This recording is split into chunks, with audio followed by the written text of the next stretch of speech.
Y lo que estamos haciendo es ver las ideas políticas en la época clásica griega.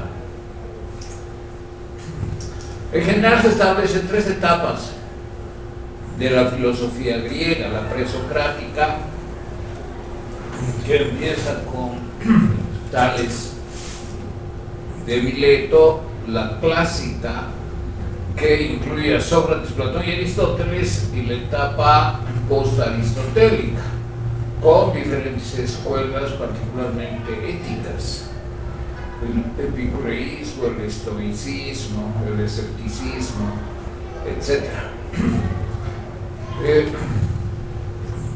Señalé en la anterior clase que no vamos a ver las ideas políticas de los filósofos griegos en general, sino solo algunas ideas de los pensadores clásicos, es decir, Sócrates, Platón y Aristóteles, que constituyen esta etapa.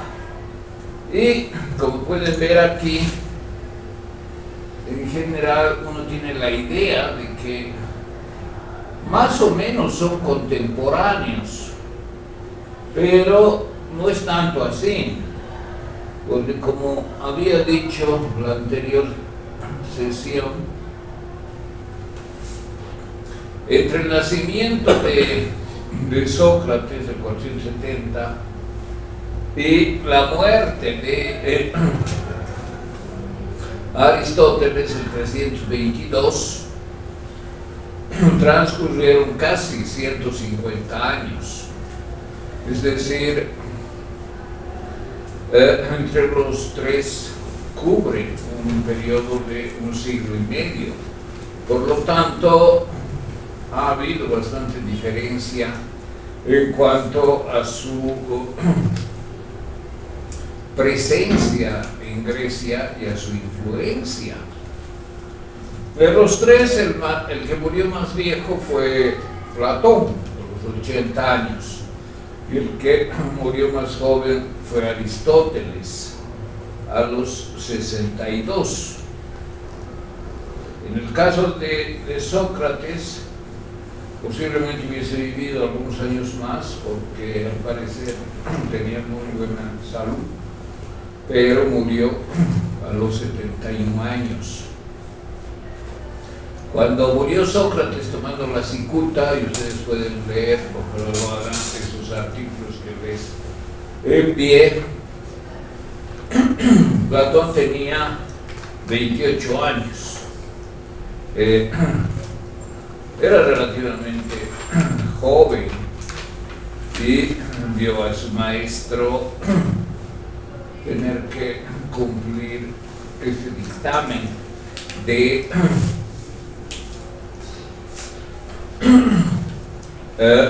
los arcontes en Atenas. Bueno, después de que murió Sócrates, 15 años después, fíjense, nació Aristóteles. O sea, Aristóteles nació cuando Platón tenía 43 años. Es algo un poco curioso, ¿no? Platón tenía 43 años y nació Aristóteles. Sócrates tenía 43 años y nació Platón, la misma edad de los maestros cuando nacieron sus discípulos, y alrededor de 15, 20 años después se constituyeron en sus discípulos. Platón tenía 20 años cuando conoció a Sócrates y bueno, Sócrates tenía ya 63, fíjense, un maestro que recién conoce a su joven discípulo a los 63 años, y ha de ser ese discípulo, al que conoció a sus 63 años Sócrates, quien inmortaliza su pensamiento a través de sus diálogos, en los que siempre Sócrates expresa las posiciones con las que Platón está de acuerdo y que también muestran el pensamiento socrático. En el caso de Aristóteles fue algo parecido, ¿no? Alrededor de 60 años, tenía en realidad 58 años Platón, cuando bueno, en realidad más, ¿no? 63 también, fíjense. A sus 20 años conocieron los dos a sus maestros, Platón a Sócrates y Aristóteles a Platón. Y también sus maestros tenían la misma edad cuando conocieron a sus discípulos y comenzaron a formarles. Es decir, los maestros tenían 63 años, los discípulos 20. En cambio, Aristóteles instruyó a Alejandro cuando tenía 42 años y lo instruyó durante 2 años, como ustedes bien saben, ¿no? Alejandro era muy joven, tenía 14 años cuando recibió las primeras lecciones de Aristóteles y las recibió hasta sus 16. Y el discípulo Alejandro Magno murió 1 año antes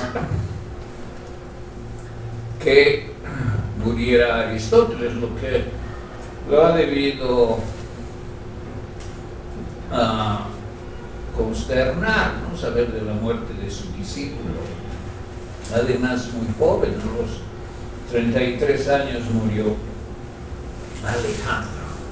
Bueno, Sócrates participó en la guerra del Peloponeso. Sócrates, fíjense, nació en el 470 y 40 años después se desarrolló la segunda parte de la guerra del Peloponeso, que es la más importante, durante 27 años. Y tenía, claro, más de 40 años cuando se inició la guerra y participó en algunas batallas e incluso antes en otras guerras también participó Sócrates, habiendo mostrado valentía y mucha tenacidad defendiendo a Atenas. Cuando terminó la guerra del Peloponeso, se instauraron los 30 tiranos impuestos por Esparta como gobernantes de Atenas. Eso fue hacia el año 404, fíjense. Sócrates tenía 66 años y hasta que se dieron las acusaciones y la votación de los arcontes para dictaminar que viviera la cicuta, pasaron alrededor de 5 años. En ese intervalo se dio el gobierno de los 30 tiranos y se dieron también las luchas contra ellos, por ejemplo, de los acusadores de Sócrates, Anito, Meleto y Licón, como han podido ver en los textos que compartí. Entonces,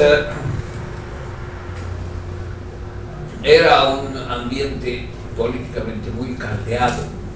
Y es por eso también que Platón idealizó a Esparta y su utopía con el filósofo rey expresa una idealización del gobierno perfecto en que no hay democracia. La forma de vida perfecta en que piensa Platón que debería darse la organización política no es democrática, porque además Atenas, la primera ciudad democrática en la historia de la humanidad, no solo condenó a su maestro, a Sócrates, sino también hizo lo propio antes con otro filósofo que es Anaximandro. Entonces, aunque no murió Anaximandro, hubo una condena también. Él era poco amigo de la democracia y Platón concebía, si ustedes han leído el texto, que la persona más sabia es la que tiene alma racional, predominantemente alma racional, que puede gobernar los dos caballos representados en el mito de la auriga. Y si la razón dirige esas dos fuerzas, entonces es muy probable que además recuerde las esencias que el alma vio en el topos Uranus. Para que el gobierno sea perfecto, quien debe gobernar debe recordar de la forma más clara y más elocuente posible el contenido de las ideas. ¿Cuál es ese contenido? ¿Cuáles son las ideas importantes para el gobierno? En primer lugar, la justicia. Los filósofos, el alma de los filósofos y la de Sócrates en primer lugar, habría visto de manera muy cercana su alma, la luz, por decir así, que emana de las ideas, en primer lugar de la justicia. Y por eso mismo sería capaz de, en el mundo de las sombras, en este mundo, realizar esa idea, porque sería la persona que mejor la conoce, que mejor conoce la esencia de la justicia. ¿Cuál es esa esencia? Es la que permite realizar todos los actos justos, es la que permite erigir la organización de la polis con criterios rectos que permitan el bien común. Y ese no es un tema de discusión democrática, sino es un tema de recuerdo individual de las almas privilegiadas, como la de Sócrates. Ahora, todas estas especulaciones sobre el mito de la auriga, sobre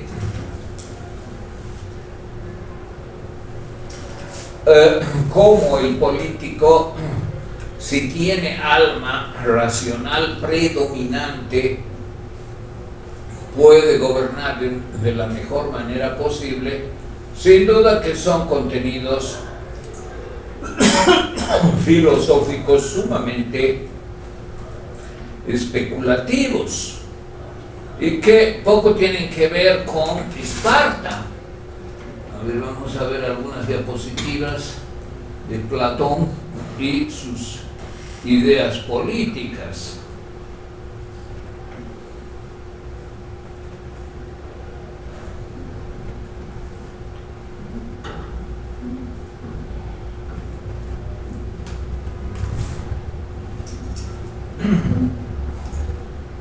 Aquí está.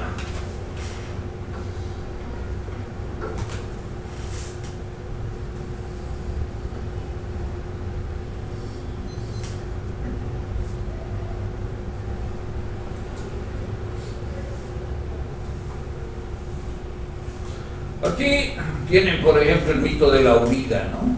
Que es una exposición sobre el alma de las personas. El auriga es el conductor de un coche que, según el mito narrado por Platón, es impulsado por dos corceles, uno blanco y uno negro, y cada uno de esos tiene un significado distinto. El negro es más concupiscente, es decir, representa las fuerzas más animales que se dan en el ser humano y que sin duda tiene gran brío. Está relacionado con los deseos, la satisfacción de los impulsos que existen en todo ser humano, pero sería fatal para la sociedad que que gobierne la polis una persona que tiene eminentemente alma concupiscente, es decir, que el caballo negro prevalezca en su vida, en sus decisiones, en sus intereses y finalmente use el poder para satisfacer los instintos de él mismo, de sus allegados, de su entorno. Entonces ese sería un régimen deplorable en el que el caballo negro prevalecería en el alma de quien gobierne. Es decir, cuando sucede eso, el gobernante usa el poder para sí mismo, para enriquecerse, para proveerse de circunstancias favorables que satisfagan sus impulsos, sus deseos, el placer que busca, para acumular riqueza en detrimento de las decisiones que beneficien a la mayoría de la población de la polis. Entonces, que haya ese tipo de gobierno en una polis, de alguien que gobierna cuando su alma está dominada por el caballo negro, es lo peor que puede sucederle a la polis. Como lo mejor es que la gobierne un filósofo. ¿Y quién es filósofo?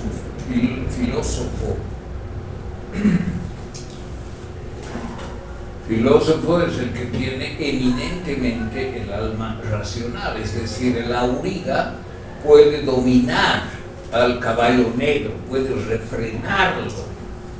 Dicho de otra manera, la razón reprime, conduce, frena a los instintos, a la concupiscencia y permite que el caballo blanco conduzca, es decir, impulse al carruaje hacia arriba, cultivando valores propios de los guerreros, la milicia, el honor, etc. Acá hay 9 categorías de almas, fíjense. La primera, la más excelsa, como la de Sócrates, y que se encamina a la isla de los bienaventurados, es aquella en la que prevalece el alma racional sobre los 2 caballos, y es el alma de los filósofos, que además recuerda claramente lo que antes de encarnar vio en el topos Uranus, es decir, las esencias, las ideas. Y si es un gobernante, recuerda las esencias que son concomitantes con la toma de decisiones políticas. En primer lugar, la idea de la justicia. Hay reyes también que tienen alma superior, en la medida que se someten a las leyes, por ejemplo, y esa es la segunda categoría. Y en la última categoría está es la de los tiranos, porque el tirano, ¿quién es? Es el que gobierna para sí mismo contra todos los que se le oponen, aplastando. Aristóteles, discípulo de Platón, después diría: el tirano es como un segador, es decir, alguien que corta, ¿no? ¿Y qué corta? Las plantas que sobresalen a las demás, es decir, unas espigas, por ejemplo, más grandes, mejores al resto que son pequeñas, que son débiles. Hay alguien que las corta lo excelente, lo mejor, y ese es el tirano. El tirano no puede soportar que haya gente que destaque por sí misma, que sobresalga entre los demás. Siempre tiende a cegarlo, a cegar a esa gente, es decir, a cortar al que sobresalga. Y ese es el peor gobernante en la concepción platónica, porque anula la excelencia, anula lo mejor de los ciudadanos que podría engrandecer a la polis. Bueno, y así tienen, cercanos a los tiranos están los sofistas y los demagogos.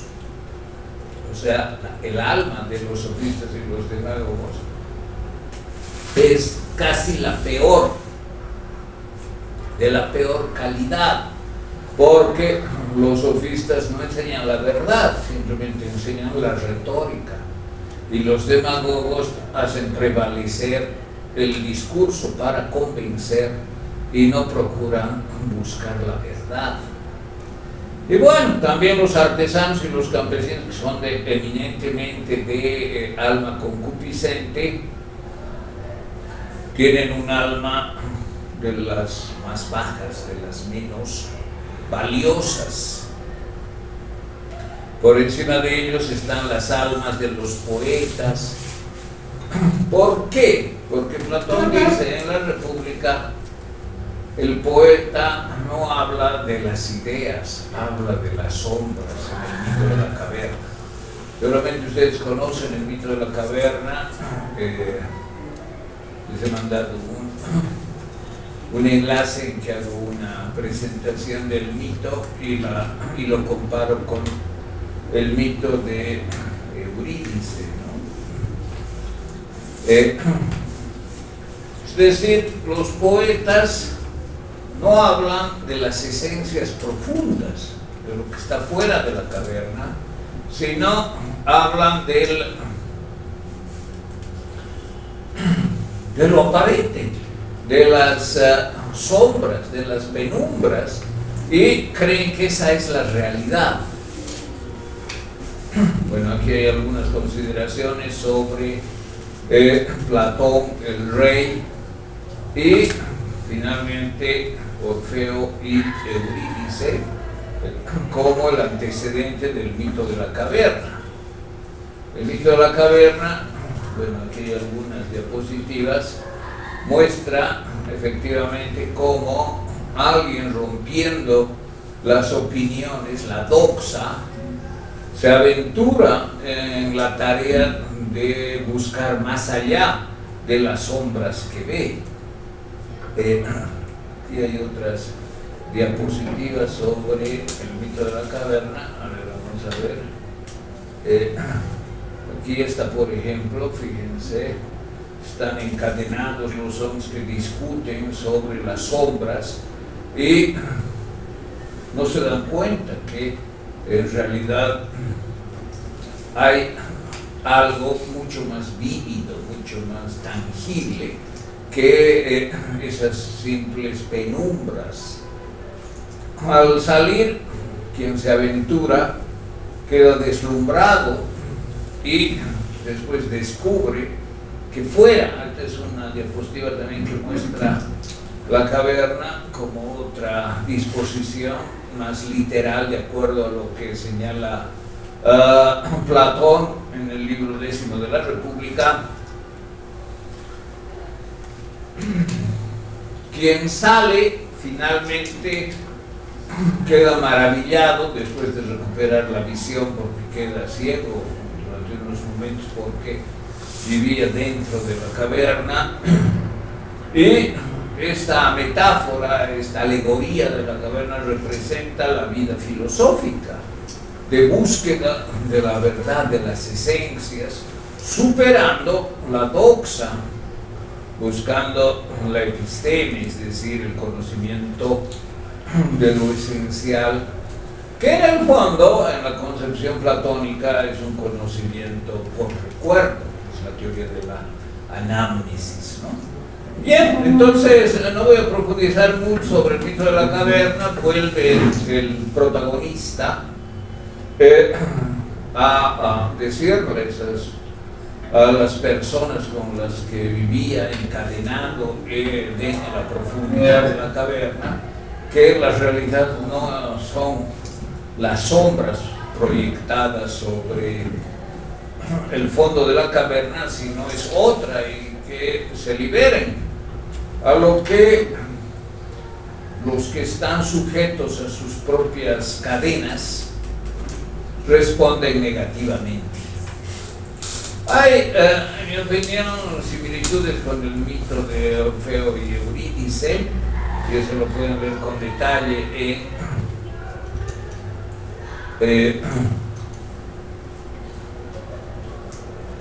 en los enlaces. Sin embargo, quería decirles también que aparte del mito de la auriga, son importantes en la filosofía política de Platón las referencias que hace, aunque sin nombrarla específicamente, a Esparta, porque él, siendo poco amigo de la democracia, teniendo una familia y una estirpe aristocrática de quienes siempre tuvieron poder en Atenas, fue visualizado, como les indiqué, como alguien que estaba de acuerdo con los 30 tiranos. Además, su tío fue uno de los 30 tiranos. Y por eso también hay algunas similitudes entre la forma como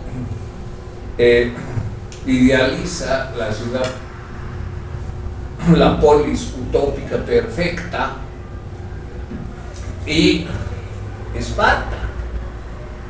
Por ejemplo, el hecho de que Esparta no dé lugar a la acumulación de riqueza es idealizada por Platón con la prohibición de que los guardianes, ¿quiénes son los guardianes? Los de alma guerrera, prevalece el caballo blanco, los militares, y los de alma racional, los gobernantes, el filósofo rey idealmente.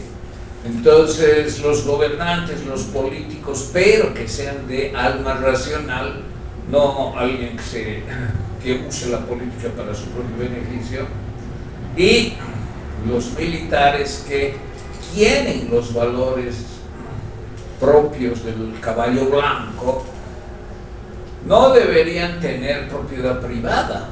Es algo muy peculiar, ¿no?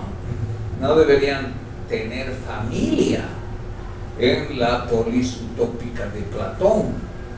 Los guardianes deberían vivir en conjunto, en propiedades del Estado, es decir, no de alguien en concreto, sino del Estado, comer juntos y tener relaciones íntimas, de manera que las mujeres se embaracen independientemente de quién sea el padre. Es decir, una especie de familia en común, ¿no? De relaciones por grupos. Y en ese sentido, los hijos, que se sabría de qué madre son, pero no de qué padre, serían educados por el Estado. La educación es el medio fundamental para descubrir, en primer lugar, qué tipo de alma tendría el niño. Porque es posible que de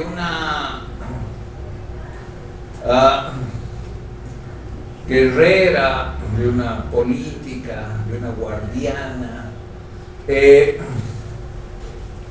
tenga alma prevaleciente del caballo blanco o racional, nazca un niño con una naturaleza no similar, es decir, nazca un niño con una naturaleza concupiscente, con prevalencia del caballo negro.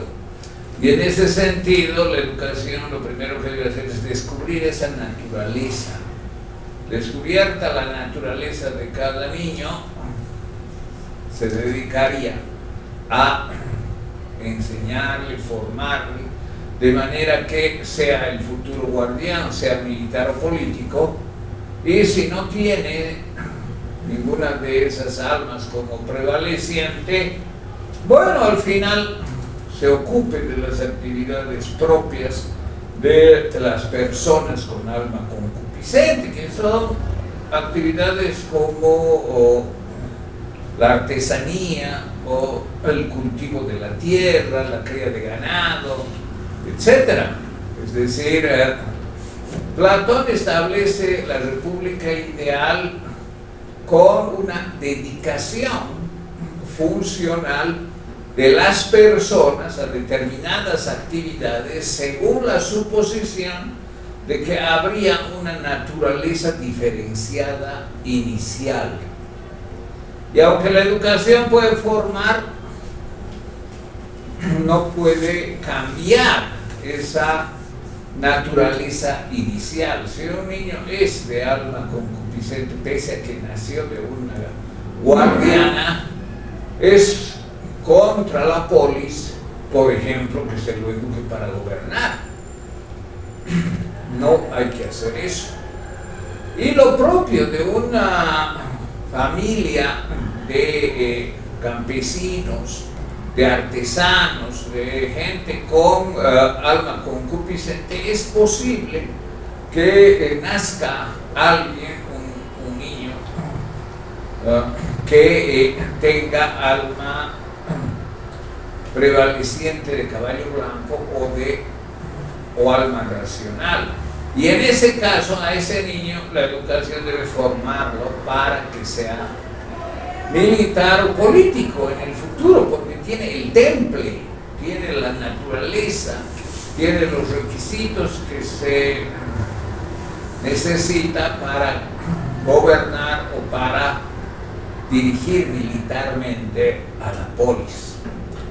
Los guardianes no tienen propiedad privada, viven en común, tienen relaciones en grupo, las mujeres dan a luz para que el sistema educativo descubra la naturaleza de cada niño y lo forme de acuerdo a esa naturaleza para ser político, para ser militar o para dedicarse a las actividades agrícolas, artesanales, etc. Ahora bien,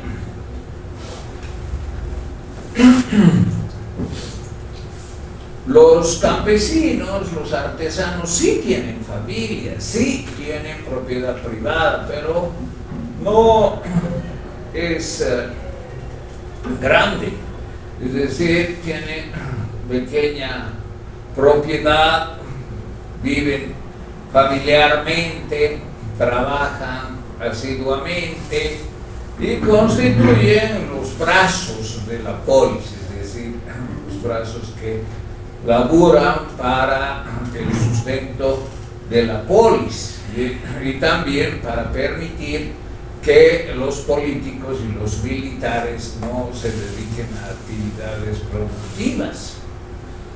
Esto también es coincidente con el mundo espartano, que como hemos visto tenía una élite, los homonoi, que eran los ciudadanos espartanos, que se formaban desde niños y que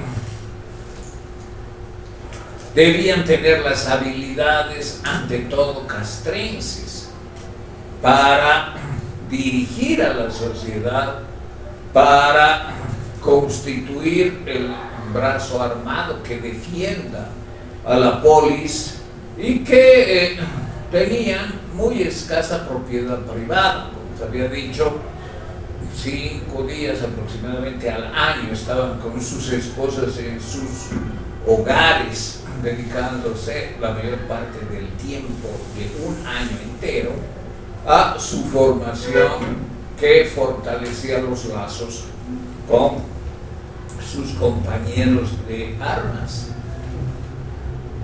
No ostentaban riqueza, su vida cultural era lacónica, despreciaban, por ejemplo, el arte, despreciaban cualquier expresión cultural que muestre la realización de impulsos artísticos, creativos. La sociedad espartana era eminentemente castrense y entre los guerreros había una similar situación económica y social.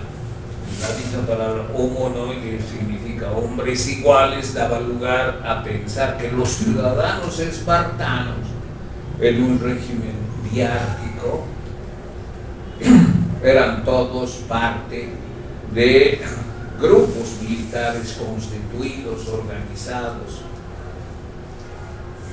falanges, que tenían su máximo poder por la acción militar conjunta, no por el individualismo, no por grandes héroes que destacaban de manera individual, sino por la acción del ejército profesional, el primer ejército profesional de la historia de la humanidad.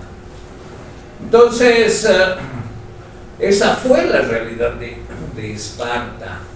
Niños que tenían que aprender a robar, que tenían que aprender a sobrevivir, que deberían superar el hambre, que deberían superar el frío, que podían vivir en condiciones extremas apenas con su capa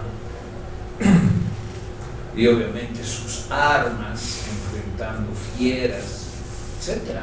Esa fue la educación espartana, que también Platón la idealizó y que estableció que la educación descubre el alma, sea racional, sea militar o sea vulgar, popular, diríamos, en los niños y los orienta en su formación para que sean los futuros políticos, militares o campesinos y artesanos.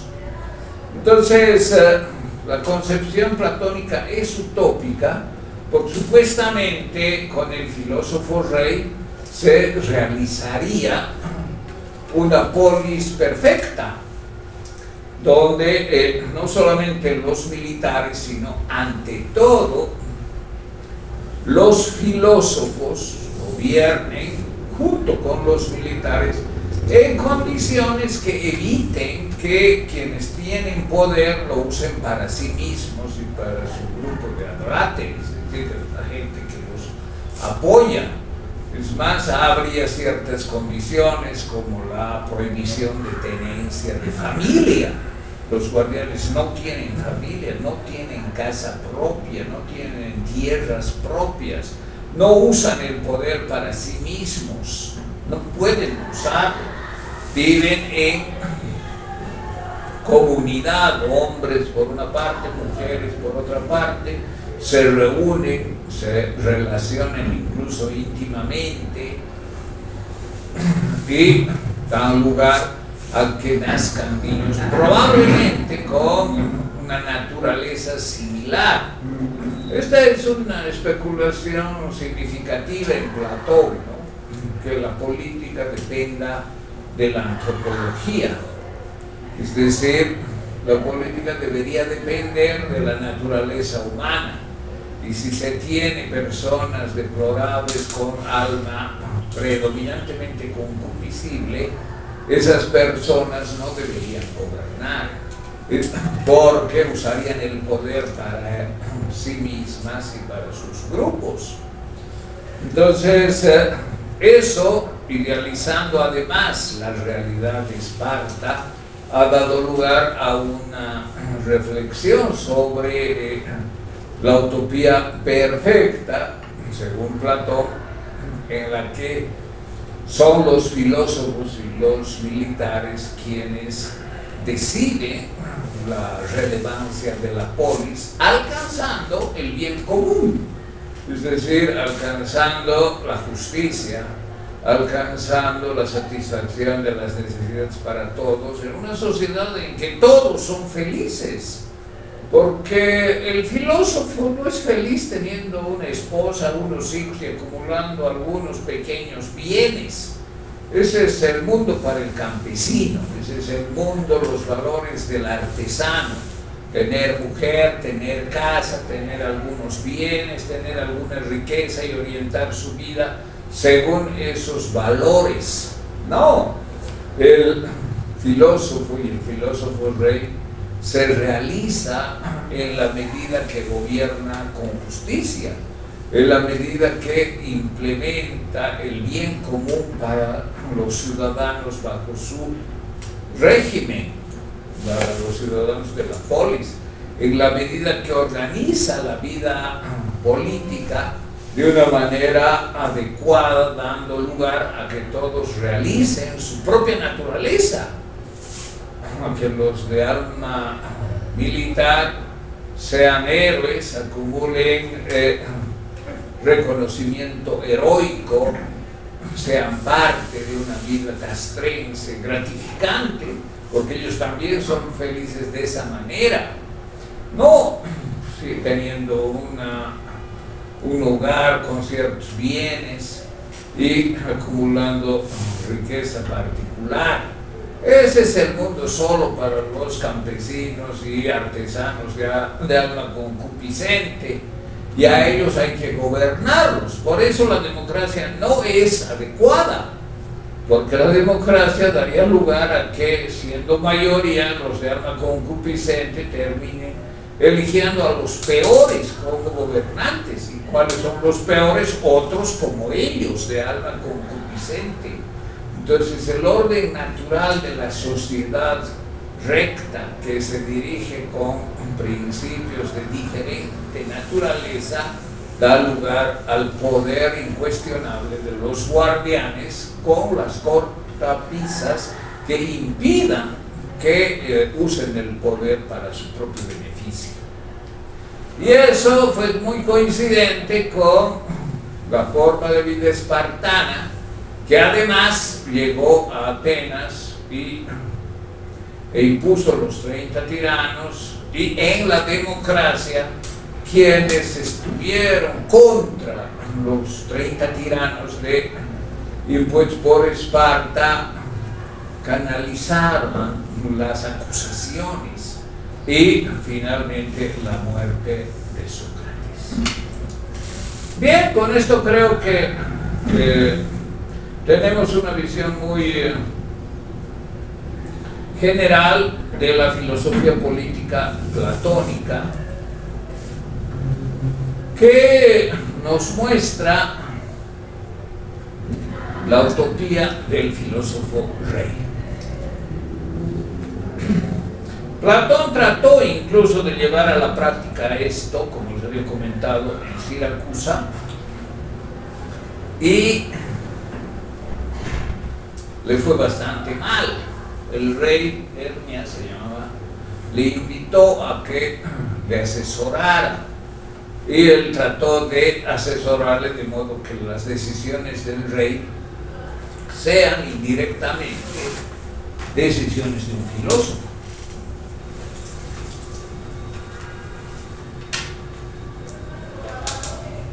Bueno, eso motivó a que ya viejo Platón escribiera otro libro, aparte de la República, Fedro, son los libros de madurez, con el banquete, por ejemplo, que muestran el pensamiento maduro, muy reflexionado de Platón y referido a estos temas de carácter político.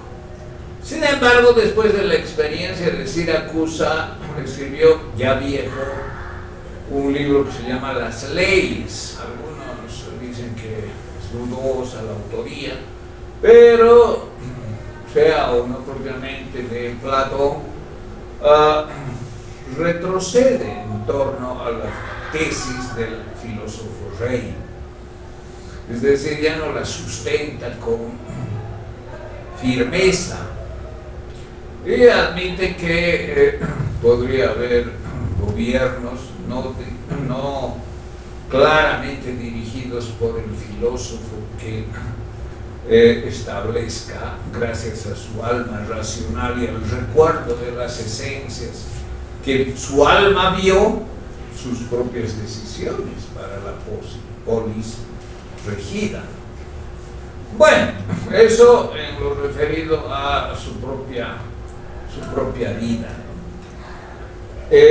Cuando tenía 43 años, a la misma edad de Sócrates, cuando Platón lo conoció a Sócrates,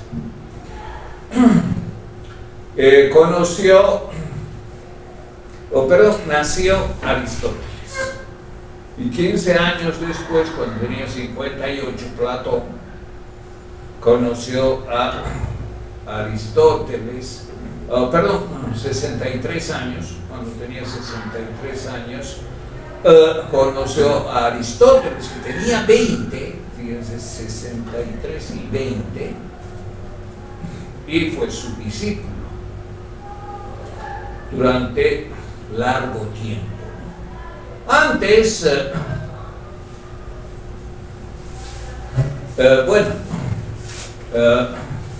desde los 20 años, Aristóteles fue discípulo de Platón. Y ya mayor tuvo esa expresión que alguna vez les comenté, de decir: yo soy muy amigo de Platón, pero soy más amigo de la verdad.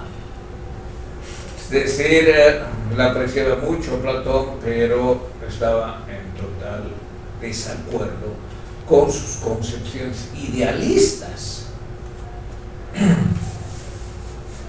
Él señalaba siempre al suelo, como está reflejado en la pintura de Rafael, ¿no? La escuela de Atenas, en el Vaticano. Bueno, Aristóteles fue discípulo de Platón desde los 20 años y al final se separó de su maestro y fundó su propia escuela.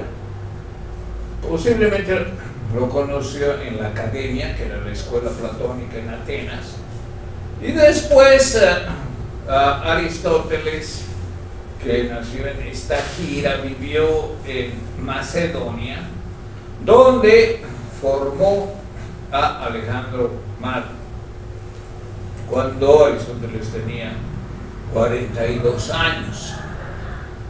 Es muy interesante que el discípulo de Aristóteles, Alejandro, haya logrado los más grandes objetivos de los griegos. El más importante, que fue derrotar a los persas. Si bien la guerra del Peloponeso fue una guerra civil entre griegos, entre espartanos y atenienses, si bien cayó Atenas, se impusieron los 30 tiranos, hubo complots contra estos tiranos, y entre ellos estuvieron quienes acusaron a Sócrates, etc.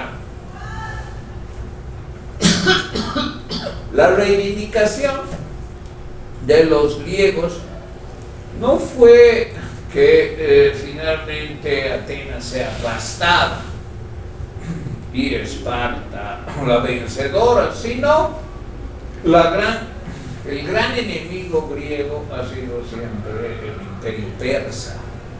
Y eso se puede ver desde la batalla de las Termópilas, ¿no?, que fue en 480 a.C., donde se cuenta, posiblemente con algo de exageración, que fueron 300 los espartanos que detuvieron al ejército de aproximadamente 1 millón de soldados persas que se encaminaban a someter la Hélade, es decir, toda la península griega, entre ellas las principales ciudades, y que estaba comandado por Jerjes.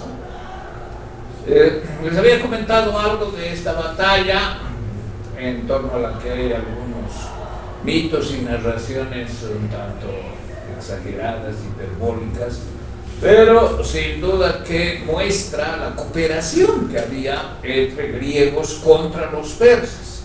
De hecho, Esparta destacó en el mundo antiguo por el ejército terrestre, es decir, por el desplazamiento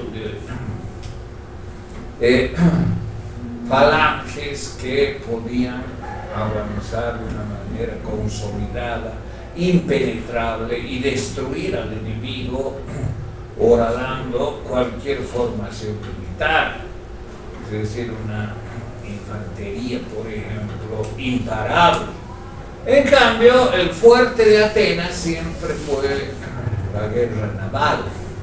Los famosos trirremes eran los barcos que arremetían contra cualquier nave que incluso fuera grande, tenían una proa muy sólida que la perfilaban con la mayor fuerza posible de los trirremes para embestir a la nave enemiga y hacer que se hunda. Esas piedras tenían gran maniobrabilidad. Entonces, si la tierra era el escenario en la que los espartanos peleaban como ninguno, y muy pocos, gracias a sus falanges, podían embestir contra cualquier ejército, en el mar los atenienses pudieron desplegar su fuerza naval, que también era imparable. Y es así que al final de la guerra contra los persas fue la que protagonizó Temístocles, que era un capitán ateniense, en Salamina, donde los persas fueron engañados, fueron rodeados, y cientos de trirremes destruyeron una flota naval enorme con casi ninguna baja ateniense. Entonces los atenienses eran los amos del mar con sus trirremes, incluso capaces de derrotar al ejército persa, que también tenía una naval muy grande, mientras que los espartanos eran imparables en el enfrentamiento terrestre por su formación, por su ejército profesional.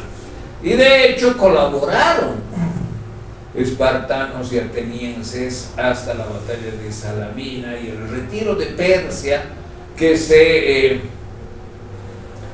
resignó a no someter a la Hélade. Los persas sometieron en Asia Menor a muchas ciudades, como habíamos visto la anterior vez, de vida griega, y pusieron varias cosas, impuestos, religión, también su lengua, pero no lograron hacer eso con la península griega, y tampoco su dominio sobre estas ciudades fue absoluto. Hubo siempre reacciones, resistencia y el deseo de liberarse. Cuando se liberaron estas ciudades, por ejemplo Éfeso, Mileto, del dominio persa, cuando comenzó a descollar el discípulo de Aristóteles, Alejandro Magno, y comenzó a ampliar el dominio de su padre, Filipo II, convirtiéndolo en el Imperio Macedónico, que tuvo lugar en el siglo IV a.C., desde mediados que nació Alejandro hasta los años 20 del siglo IV.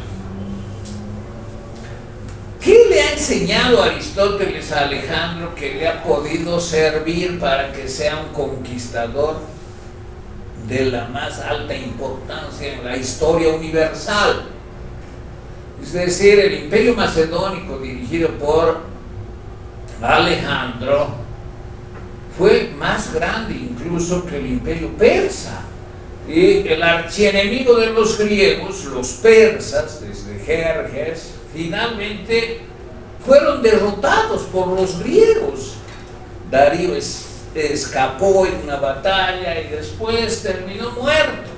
Era el rey persa. Persépolis, la capital de los persas, fue incluso incendiada por Alejandro, lo que ha sido criticado porque no era necesario. Ya se había reconocido que los persas habían sido derrotados por Alejandro y su ejército, posiblemente por el odio que había hacia los persas.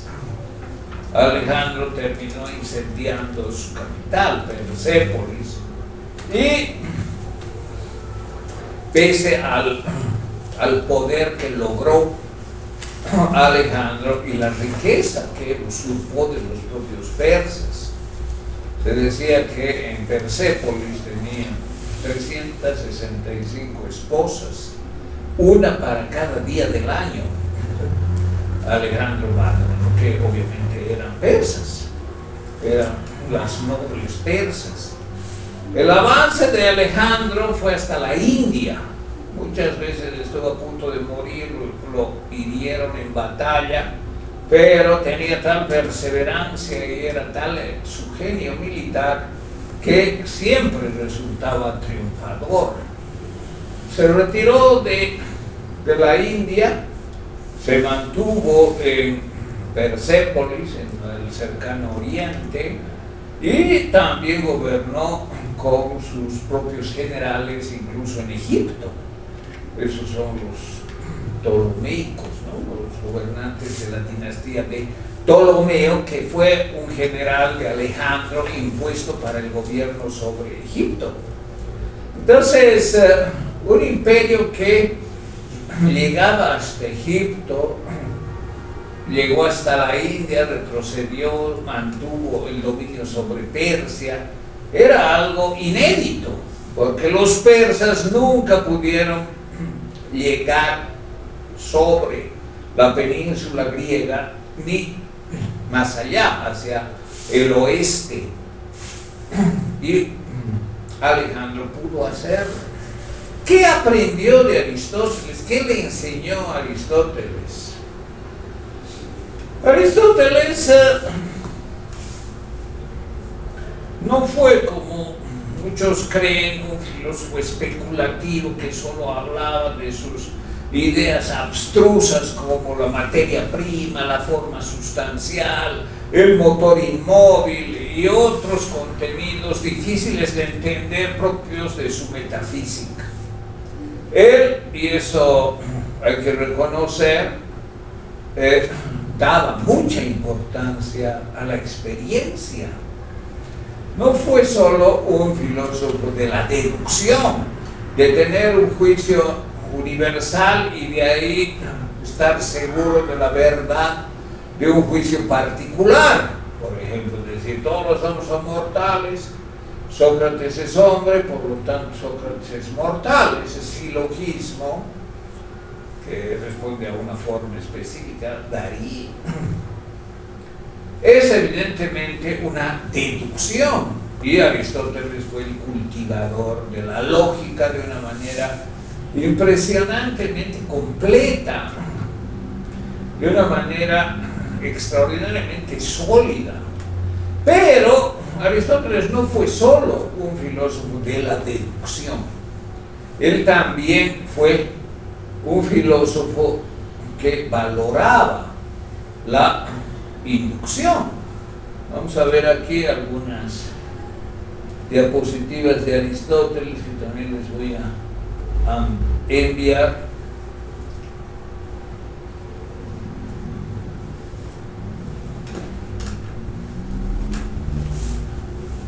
Que muestran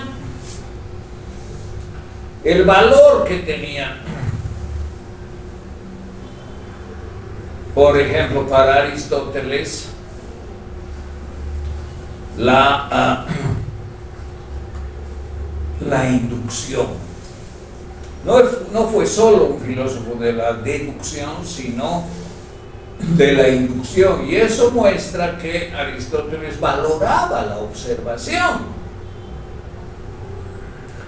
Es decir, para llegar a formular un juicio universal había que hacer observaciones concretas, particulares, que establezcan características de los objetos que después se generalizarían en un juicio que sea universal.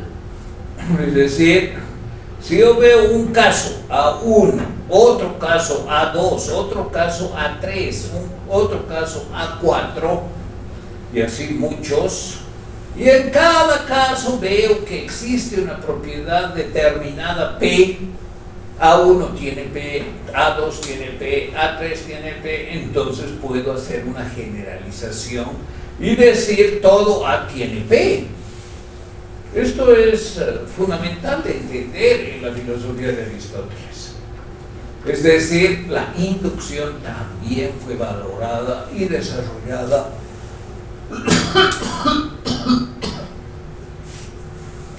por Aristóteles.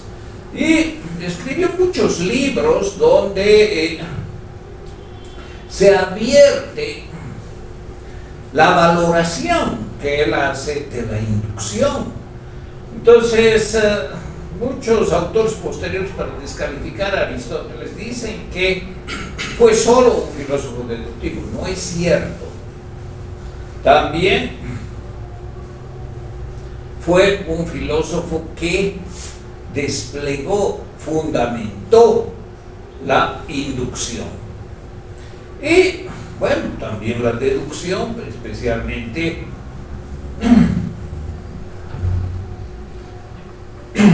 el silogismo. Aquí hay, por ejemplo, un silogismo, ¿no? Todos los rumiantes con estómago de 4 cavidades son animales a los que les faltan los incisivos superiores. Ahora, ¿de cómo se va a establecer ese juicio universal sobre todos los rumiantes? Por ejemplo, un buey, ¿no? Por la observación. Es decir, un juicio que tenga estas características, que hable, por ejemplo, de todos los X y diga, todos los X tienen la propiedad de P, o a todos los X les falta la característica C. Bueno, eso se logra a través de un proceso inductivo. Y después, cuando se tiene un juicio universal, se puede hacer inferencias. Todos los bueyes son rumiantes con estómago de 4 cavidades. Por lo tanto, todos los bueyes son animales a los que les faltan los incisivos superiores. Los detractores de Aristóteles dicen que toda su filosofía se reduce a deducciones de este tipo, con silogismos de este tipo. Pero nos reparan en cómo se forman los juicios universales. Y Aristóteles los formaba por observación empírica, dando valor a la experiencia. Entonces, él desarrolla tanto la deducción como la inducción, las relaciona y muestra cómo se complementan. Hay una serie de críticas también a Aristóteles en cuanto, por ejemplo, a sus ideas éticas y políticas.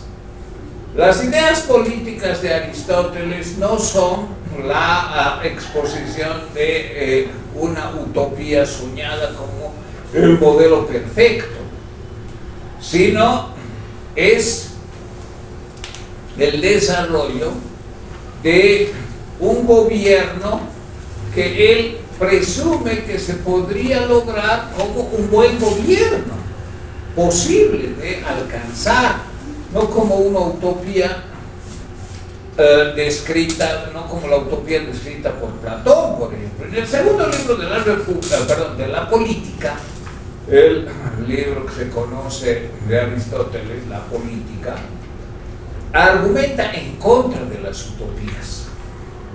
Es decir, Aristóteles no es amigo de soñar, ni siquiera en política, y considera una labor incluso perjudicial, porque no está planteando el utopista una forma de gobierno provechosa para todos, sino un sueño irrealizable. En cambio, él es muy realista, y en ese sentido lo que plantea es la posibilidad de alcanzar formas de gobierno que sean provechosas, que sean buenas, sin que ninguna de ellas represente una utopía irrealizable. Lo fundamental para Aristóteles es que un régimen político sea estable, es decir, que no esté convulsionado. ¿Y cuáles son las principales fuerzas que convulsionan a la polis? Los grupos organizados, sean de sectores populares, pobres, de quienes se organicen para crear inestabilidad, para crear caos. También grupos ricos, no solamente los pobres, los explotados de una polis se organizan y se rebelan, sino que también complotan contra la estabilidad los grupos ricos, los grupos de personas adineradas que es posible que pierdan el poder, que quieren acrecentarlo, etc. Entonces él establece las famosas 6 formas de gobierno, de las que 3 son estables y que pueden dar lugar a un buen gobierno. ¿Cuál es el buen gobierno? El que permite lograr, como su maestro lo indicaba, su maestro Platón, ¿no es cierto?, el bien común, pero no el bien como realización de la idea, de la esencia que habita en el topos uranio, que es la idea del bien, de la idea de la justicia, no, sino algo que sea provechoso para todos y que realice lo que él analiza como justicia conmutativa o justicia distributiva, y que consiste en dar y recibir algo que sea equivalente, conmutativa, o que alguien administre la riqueza de una polis y distribuya adecuadamente esa riqueza, justicia distributiva. Es decir, para Aristóteles no hay ideales que deben motivar el estudio de la política. Él con sus discípulos en el Liceo, como les dije en alguna oportunidad, estudió la realidad política de más de 150 polis, analizando la historia, analizando las trayectorias políticas, por ejemplo, una dinastía de tiranos, los Pisistrátidas. Incluso en Atenas hubo una dinastía de tiranos y fueron los Pisistrátidas, es decir, los hijos de Pisístrato. Entonces, y eso también realizó de una cantidad enorme. ¿Cómo lo hizo? Gracias al apoyo de su discípulo, de Alejandro, que donde estaba, que donde llegaba, que donde podía conseguir cualquier tipo de cultura material, que puede ser textos, escritos, pergaminos, cerámica, incluso animales vivos. El liceo no era una escuela como uno puede imaginarse, una universidad, no, era como un museo donde además se enseñaba caminando, por eso también se llama una escuela peripatética, la enseñanza caminando. ¿Y caminando por qué? Porque está lleno de cosas ese lugar, el liceo está lleno de objetos de gran valor cultural, no solamente escritos. Tenía obviamente enormes bibliotecas con documentos únicos que Alejandro le enviaba a su maestro Aristóteles para que con sus discípulos leyeran, analizaran y establecieran. Y así es presumible que hubo alrededor de 150 escritos de Aristóteles referidos a la política de una cantidad similar de polis. Lamentablemente casi todo se perdió. Quedó solo un escrito que se conoce como la Constitución de Atenas, donde se analiza la historia política de Atenas, las etapas que tuvo y las características del ejercicio de la democracia, con sus instituciones a las que nos hemos referido en otras ocasiones, por ejemplo la eclesía, es decir, la reunión de los ciudadanos para decidir los asuntos públicos. Ahora bien, Aristóteles no cuestionaba la esclavitud, la justificaba y hablaba de una naturaleza de ser esclavo. Y cuando el que es esclavo por naturaleza lo es históricamente, tenemos un buen régimen. Lo malo que es que alguien que no tenga naturaleza de esclavo sea esclavizado. Por ejemplo, Platón, cuando fue capturado por piratas, vendido como esclavo, felizmente se liberó gracias a alguien que lo compró. Pero ese tipo de esclavo, alguien de alma libre que casualmente sea sometido como esclavo, va contra la naturaleza diferenciada. Y las formas políticas estables, que son monarquía, aristocracia y lo que se llama democracia, aunque no le dio ese nombre, sino politeia, Aristóteles considera que son buenas, que llegan al bien común y que dan lugar a sistemas estables donde se realiza el bien común, pero que pueden degenerar. Y lo más usual es que la monarquía degenere en tiranía, la aristocracia en oligarquía y la llamada democracia, convencionalmente desde Cicerón y Santo Tomás de Aquino, interpretando a Aristóteles, degenere en demagogia. Y bueno, así vamos a encontrar una serie de críticas al pensamiento de Aristóteles, por ejemplo, su androcentrismo, su desprecio y relegamiento de la mujer. La mujer, por ejemplo, no es como en Platón. En Platón había guardianas, militares y filósofos, incluso podía ser la filósofa reina, diríamos.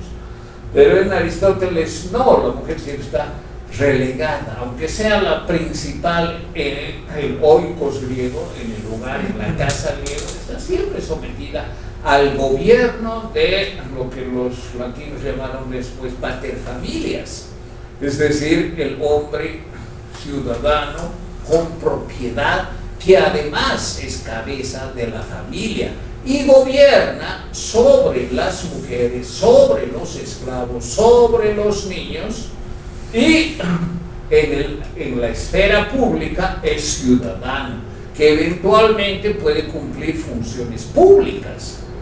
Entonces, la concepción filosófica de Aristóteles es muy realista, busca la estabilidad, señala la organización social con contenido político y establece la necesidad también de desarrollar una dimensión ética para el buen gobierno, tanto de los gobernantes como de los gobernados, regido ese comportamiento por el justo medio.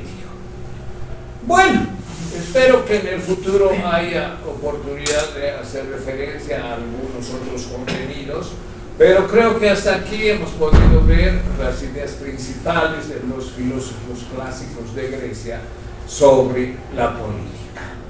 No sé si tienen alguna pregunta, algún comentario.